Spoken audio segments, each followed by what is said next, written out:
Alright, today I'm going to show you this presentation called Unit 2, Chapter 5 Reflection.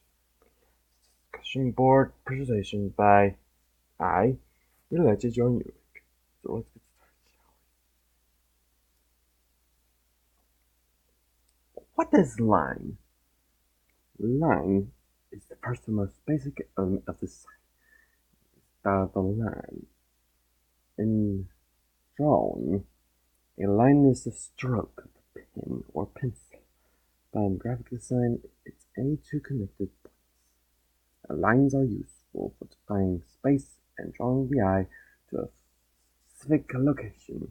For example, think about how a magazine uses lines to separate content, headlines, and side panels.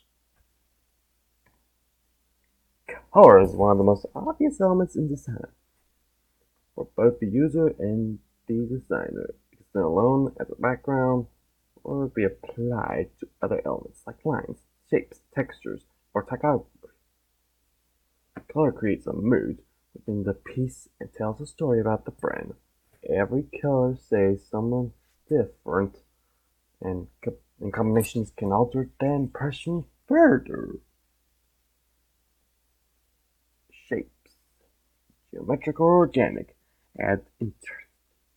Shapes are defined by boundaries such as lines or color, and they are often used to emphasize a proportion in a page.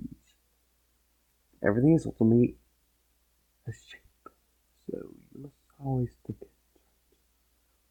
various elements of your design are creating shapes and how those shapes are interesting. Space. Now, negative space is one of the most commonly underutilized and misunderstood aspects of design for the page. The parts of the site that are left blank, whether that's white or some other color, help create an overall image. Use negative space to create shapes as you would any other element. Texture, it's counterintuitive. When the piece isn't either going to be touched, websites and graphic design do rely on the look and impression texture on the screen. However, textures can create a more three-dimensional appearance on this two-dimensional surface. It also helps build an immersive world. Ooh, immersive world, yeah! Scale.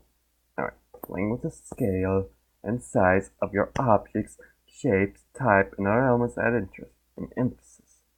How boring would a symmetrical website with all similarly sized screens be? Very, but the amount of variation will depend heavily on the content within. Subtle differences suit professional content, while bold ones prefer creative enterprises. Yeah! And there's value. The lightness or darkness of tones or colors. Why is the lightest value black is the darkest? The value halfway between these extremes is called middle gray. Space, an element of positive and negative areas, or a sense of depth achieved in a work of art. And that's all I had for you to say about this. So yeah, I guess that's about it. See ya!